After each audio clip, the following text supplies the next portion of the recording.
it has come to my attention that I haven't done a good solid book recommendations video in a while. So I thought, seeing as I read a lot of fiction set in the 19th century, I would give 6 Victorian era recommendations. I'm going to make a separate video for Regency because that is its own beast. So here are 6 book recommendations set in the Victorian era. I'm going to get straight into it. First is The Wisteria Society for Lady Scoundrels by India Holt. The Wisteria Society of Lady Scoundrels, that is a mouthful.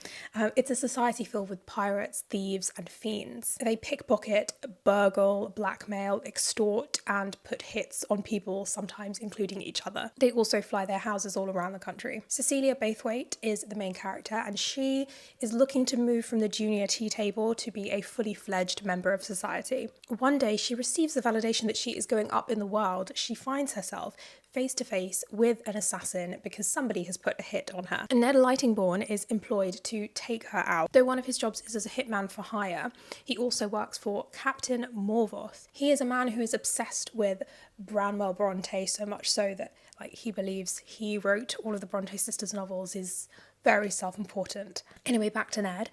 Coming face to face with Cecilia, he is sort of torn between doing the job and kind of exploring his feelings. I had an interesting experience with this book because I read the first third and put it down, and a bunch of my friends had done the same. We were all talking about this, and so that kind of intrigued me to pick it back up again, and I sped through the second 2/3.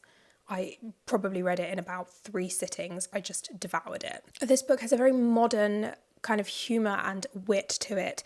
It gave me similar vibes to My Lady Jane, the series. I haven't read the book yet. There's a lot of time spent critiquing the sort of social conventions and etiquette of Victorian society in a very funny way. It's very camp and fun, very reminiscent of Pirates of the Caribbean, doesn't take itself too seriously. With this sort of female society, it's, very girl power. This isn't a story about women struggling for rights in the 19th century, which I love those. Great, very realistic, but it's sort of nice to have an alternative. I get tired about reading about women suffering all the time. The idea of this sort of group of women committing crimes and then sitting down to have tea and biscuits was brilliant. Weapons concealed beneath skirts, houses equipped with artillery. It was all vastly entertaining, and it felt very sort of found family vibes, functional and dysfunctional depending on the day. And Ned is very much more Killian Jones than Captain Jack Sparrow. He's very, handsome, charming, witty, full of an innuendo or two. I quite enjoyed all the sort of fighting and flirting between Cecilia and Ned. They were very cute, enemies to lovers, actually enemies to lovers. The stakes are not often high enough in enemies to lovers books, but this one definitely was, and I highly recommend this book for it's a fun, fast read, impeccable vibes. Next up is Once Upon a River by Diane Setterfield. Once Upon a River is set on the River Thames, and this book kind of takes a look at how folklore and science come together to explain impossible events, plus a little magic. At an inn on the riverside in midwinter, the regulars are sort of hanging around drinking, telling stories. A wounded man walks in with a little girl who's lifeless. However, hours later, the girl starts to breathe again, and there's no way to explain it, and people sort of are trying to work it out, but she's mute, and so that kind of hits a dead end. There are a number of families who are sort of claiming her as their sort of missing child / illegitimate grandchild / other family connection insert here, but obviously she can only be one of theirs, and everyone claiming the girl has their own secrets and stuff that they're trying to hide, which have to come to light. In terms of the way it's written, it's so atmospheric. The way I like to describe it is sort of hazy, and as if you're seeing everything through a cloud of smoke. It's funny because I read this in the middle of summer. I would take my book out onto the coastal path and or any body of water, and just sort of sit and read it. But this book, in terms of vibes, is more cozy by the fire with a hot chocolate under blankets. The pace is quite slow, as to be expected from a book about sort of a winding river and folklore and mythology and stuff. It really worked. I really enjoyed the fact you kind of get to experience the story from different characters at play. You kind of get to experience a whole wide range of characters with vastly different morality and experience and connections with the folklore. In fact, many people call this sort of part historical fiction, part fairy tale for that reason. It was really interesting to me because the Victorians kind of had this, there's a lot of contradictions between Victorian society, because on the one hand it's a huge age of scientific advancement, and on the other hand there was a lot of sort of religious moral purity going on, a lot of focus on folklore and mythology and stuff, but also historiography and archaeology. And so a lot of that can, all comes together to create the society. And I really love that, because people and societies are full of contradictions like that. They're not, no one's one thing. Yeah, and they all come from a place of openness and sort of creativity and imagination, and even the scientific method. You come up with these outlandish theories and then use the scientific method to test them. So yeah, I find that very interesting. Going back to folklore for a second, the descriptions of the folklore of the area and the river were so rich. Parallels between storytelling and sort of the flow of a river, again, very much appreciated by me. Oral storytelling is like the oldest form of storytelling, as we know, and the way that sort of the pub focuses around, storytelling, and there's all these different stories floating around at any one time. It's one of those things that's like such an English tradition, people sitting around in a pub telling stories or gossiping or something. Pubs are sort of like the ultimate campfires in that sense. People are, gathering around, sharing stories, gossip. They tell the stories, they become the stories. Next up is My Fine Fellow by Yenneker Cohen. This is a YA retelling of My Fair Lady, which is itself a retelling of the George Bernard Shaw play Pygmalion. It's set in the 1830s in England. It should be Victorian England. It's like, imagine Princess Charlotte didn't die in childbirth and she kind of came to the throne. That is what we're working with here. So I'm pushing the Victorian era slightly. Technically, this is kind of an alternative history, but I'm going with it. This story revolves around culinarians, and culinarians are sort of prominent people in the culinary field who create all these amazing looking and delicious dishes for kind of people they work for in high society. Helena is the main character. She's the top of her class at the Royal Academy, and she's in her final year and she is eager to find a place for herself in society. So as long as she can get through her final year and exams and everything. Her best friend Penelope is also another significant character. She's got Filipina heritage, and she is sort of determined to take her qualifications and sort of use it to prove to society that food from outside Europe can be just as delicious as, the French or English tradition, which she has been taught is, the holy grail. She's very adept at the sort of social side of the job as well as cooking. So it's standing her in good stead. And together, these two come across Elijah Little, who they kind of take under their wing. So this is obviously gender bent. My Fair Lady retelling, you can see where this is going. Elijah is Jewish, so he's unable to own a shop, so he kind of sells his pastries sort of outside on the street. He's very good at flavours, and his wares are very, very popular, so he needs the training to sort of make it to the next level and thrive in society, and so they are determined to make him like a gentleman chef. There's shenanigans and romance sprinkled in this one, and yeah, if you're a foodie, this book is definitely for you. The way that the food is described is mouth-watering, and it was really interesting to sort of read the way that different ways of cooking, experimenting are described. There's also a recipe in the back of the book as well, so this is this is a real one for the foodies, and you can tell that her love of the historical period also shines through as well. It's very, very richly brought to life, the time period in that sense. I really like that we get all three of the characters' point of views. It's very much a story of these three characters with some romance, and I think a lot of people come into this thinking it's going to be a romance first and foremost, but it isn't.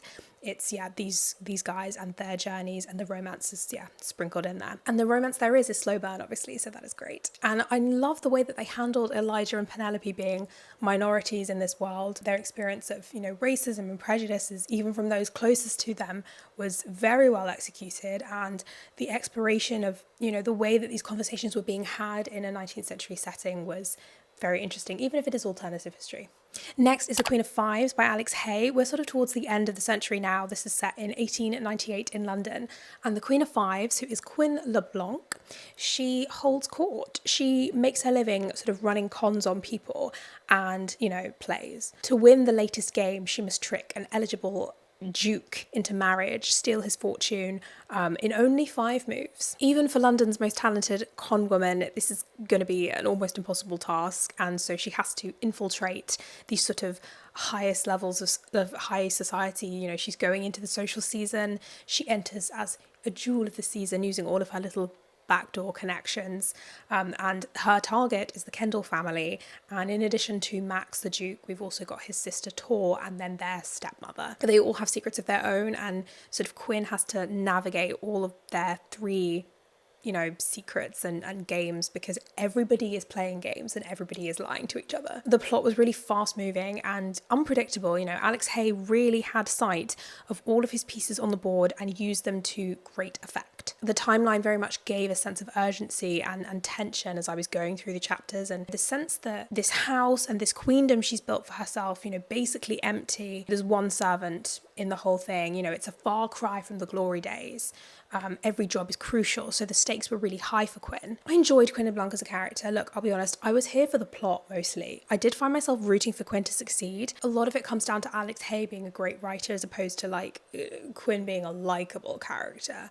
But that's part of her charm. I mean, all the characters feel really real in the sense that they have flaws. I was just really invested in what was going to happen next, that I kind of didn't really mind too much about character development. That sounds really bizarre, but I think it's just a testament to Alex Hay and the way the story was churning along at such a good pace. Tor's position as a woman and as someone who is not going to inherit basically anything apart from a little bit of money was also, very fun to read about. I really enjoyed her little side quest, and I enjoyed her journey of working out how she was going to navigate this and kind of discover what she wanted to do with her life and how she wanted to make things happen for herself. This was a really well written book and I enjoyed myself immensely.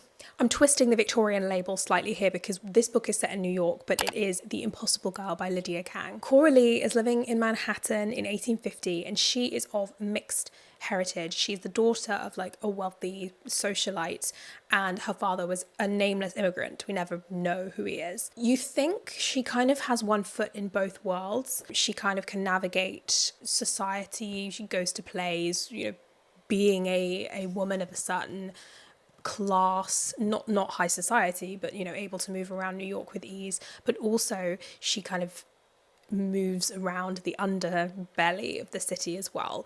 But you kind of find out that she's not really accepted in the high society because of her heritage. She's also the only female resurrectionist in the city.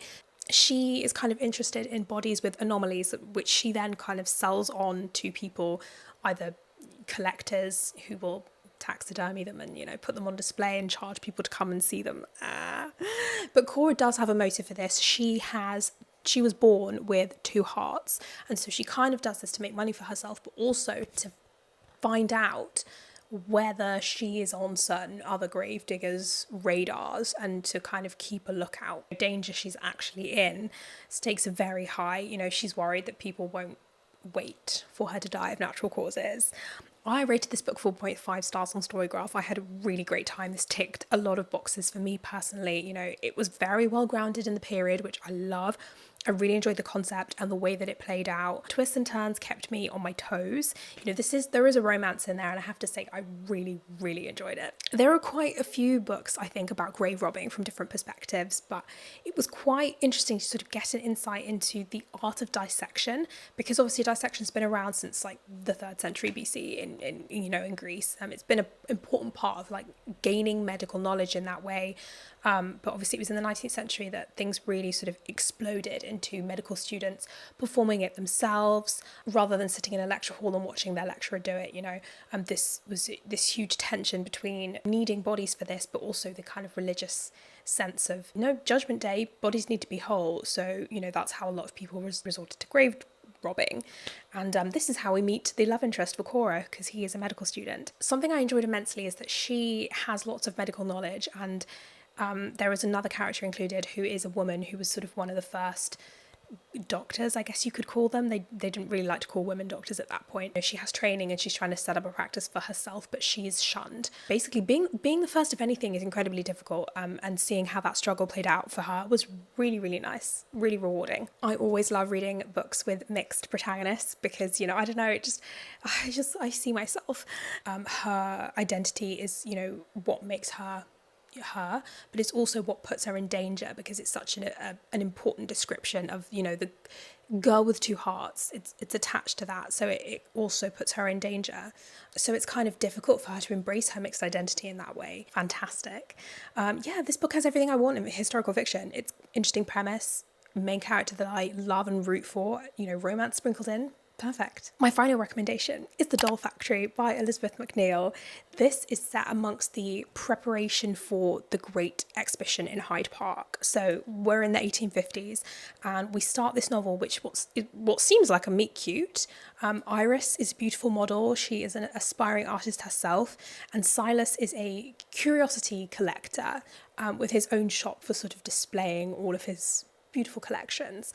Iris doesn't think much of the meeting, but Silas is captivated. Iris is sort of busy trying to advance her own career. She has been modelling for a fictional Pre-raphaelite painter, Louis Frost. In exchange for being a model for him, he's giving her art lessons. This completely changes her life, obviously, but there is something haunting her. This is a story about obsession, beauty, what makes something art. You know, I would say there's also exploration of, you know, women's bodies and how they are observed, objectified, obsessed over by men in different ways. If you're after something that has a little bit of a bite to it, then The Doll Factory is perfect. It's a psychological thriller, and it sort of scratched that itch for the part of me that was desperate for another series of The Alienist. But it also might be for you, if you enjoyed You. That is the level of sort of creepy and dark that we're talking about. The gritty descriptions of London really, really stood out. This novel has a kind of gothic sensibility that sort of carries it towards the action and takes you through to the end of the book. You know, it is quite slow paced at the start, but that is very intentional to sort of ground you in the city and ground you with these characters, slowly revealing the darkness and horror that's to be found, you know, within all of these people. And the other side of the alley, if I might say that. The title comes from the fact that part of Iris's job is to paint the faces on dolls. Dolls are also just inherently very, very creepy. I've seen characters be referred to as almost Dickensian, and I definitely agree with that. You know, you've got street urchins, abusive employers, creepy men, and a sort of ingenue type main character.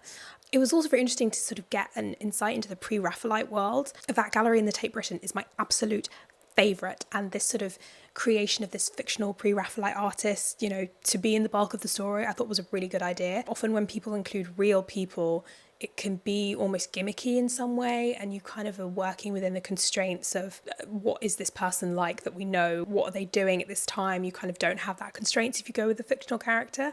Yeah, I mean, it makes perfect sense, because a lot of these Pre-Raphaelite paintings were about obsession and intense love. You know, this played out especially between the relationships between the artists and the models. Rossetti's focus on Lizzie Sindel being just one example of that. Many also feature very tragic women, often close to like a moment of crisis in their life. You know, Ophelia, Circe, the Lady of Shalott, Lady Macbeth. Also, not to mention that there's a lot of inner turmoil in a lot of these characters as well. So they sort of all work together brilliantly to tell the story, all the different moving parts of it. And yeah, this was adapted into a TV series, which I wondered why I hadn't heard anything about it, because it's, you know, obviously such a great premise. And it turned out it was on Paramount Plus, which I do not have. But I also think there wasn't that much noise around it. It wasn't marketed very well, which is a shame, because it's a story that would lend itself incredibly well to TV adaptation. But yeah, I enjoyed this book, and I highly recommend it. So thank you for watching. That was a bunch of Victorian book recommendations. If you made it this far, let me see some candle emojis. I wanted to bring out some historical fiction because, you know, I talk a lot about classics, and I do love classics, but historical is my most read genre on Storygraph of all time. So I have a big love for historical fiction. So do let me know some of your favourite Victorian historical fiction recommendations. Which of these are most likely to entice you as well? I'd love to know that. Hope everyone's having a great transition into autumn, and I'll see you next week, hopefully. Happy reading.